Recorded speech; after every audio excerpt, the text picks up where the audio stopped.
Hey everyone, it's Alex again. I've been posting in a few days. I got busy with work and life and the craziness that life is. I just want to make a video. Well, not kinda. I wanted to make a video. I was thinking, I was like, man, I want to make another video on YouTube, but I didn't really know what to speak about. And then I did my morning devotional today, and today's devotional really spoke to me, and I feel like it would speak to anyone that reads this, really. I read this book called Mornings with the Holy Spirit with journal. It's like this. It's a great book. And today, for September 10th, it was titled Make Room for More of Me. It's actually kind of tied into removing distractions, like my other video. Because in order for me to make more room for the Lord, I have to cut out distractions. So it kind of goes hand in hand. But this devotional, it really spoke to me. I'm trying to decide if I want to read out the whole thing to you or not. But, it's good. I'll go ahead and do it. So it says, receive more of me. Make room in your heart for my truth. Make room in your heart for my wisdom. My gifts, my fruit, my power. Make room for me. Making room for more of me means setting aside heavy weights, set aside worry, set aside the world's distractions. Set aside bad memories from the past that slow you down. When you let go of these things, you will be able to reach new depths in my love. I will shed my love abroad in your heart so that you can pour out that love to others for the glory of Jesus. And at the end of every one of these devotionals, there's a prayer. And the first sentence says, I will decrease so you can increase. And honestly, for a while, I was especially during church and worship, I'd be like, Lord, I want more of you. Like, who doesn't want more of the Lord? And so it's like, I was like, how can I experience more? Like, I read the Bible every day, I pray a lot, I worship people a lot, but I feel I still need more. And then I was reminded, I was like, oh, I need to decrease so that you can increase. And it just hit me really hard, especially this morning. And then seeing that again, I was like, wow, I give in to my desires more than the desires of the Lord. And that's a struggle. And when I say desires, I mean instead of, being on YouTube or any other distraction like TV, I could be spending that time with the Lord. And mind you, most mornings I get 45 to 50 minutes with him. So it's not like I'm not spending a fair amount of time with him, but the more you pour into the Lord, the more he can pour into you. And so it's realizing, oh, I don't think that 45 minutes is really enough. I think I need more time with him, morning and night. And after the part of the prayer that says, I will decrease so you can increase, it says, I will crucify my flesh so there is more room for you. I will die daily to the things of this world.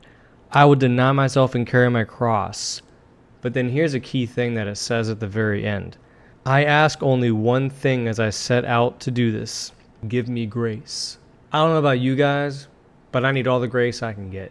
Especially when it comes to saying no to my desires and saying yes to what the Lord is calling me to. So, instead of watching TV, that could be more oh, you know what? I could always just watch one episode of whatever I want to watch and then go to the Word and get into what I call my quiet place or my secret place that I actually recently kind of created a new quiet place here in my apartment. But it's just the fact of actively being okay, you know what, instead of entertainment, I'm going to read the Word, and I'm going to pray, and I'm going to worship.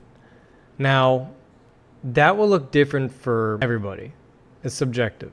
For me, that usually becomes 30 minutes to an hour. But some of you, it's different. you know? Some of you might do like 2 hours. I know people that do hours.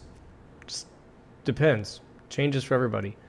I think the most important thing also is like when you feel the tug of the Holy Spirit being like, hey, come spend time with me, come be with me, it's so important that we receive that and not acknowledge it, but we want to acknowledge it, but also like obey it, respond to the Holy Spirit drawing us in, because those are very special moments when you can go out of your way to do these things, but when you feel the Holy Spirit tugging on you to come do something, like, you know what's up. You know that's the Holy Spirit.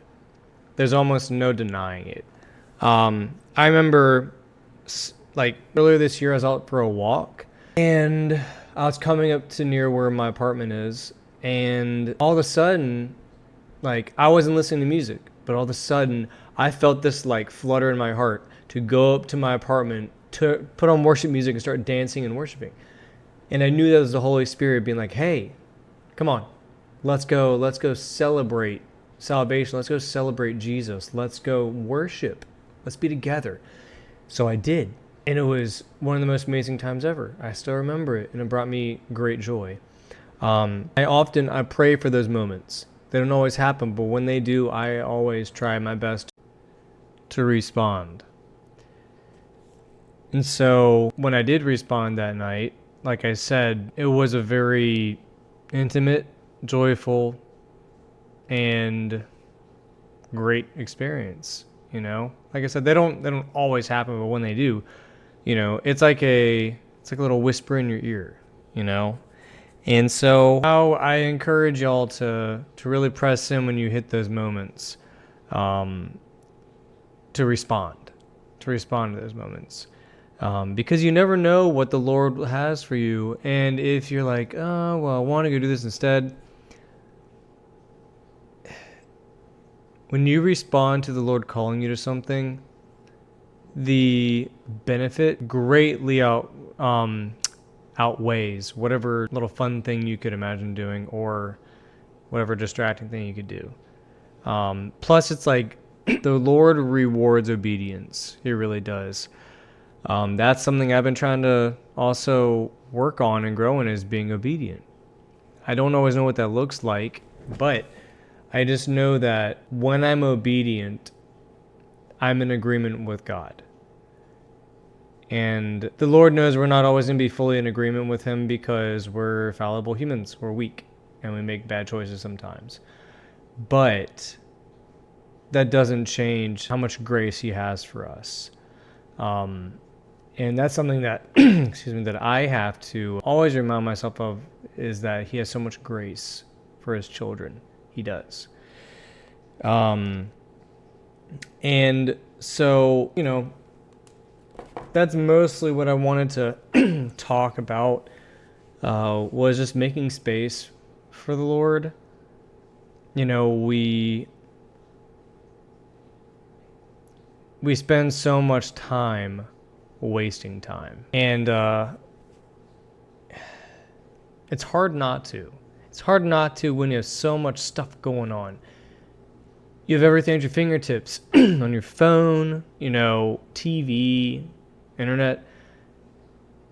We live in such a convenient world, more or less.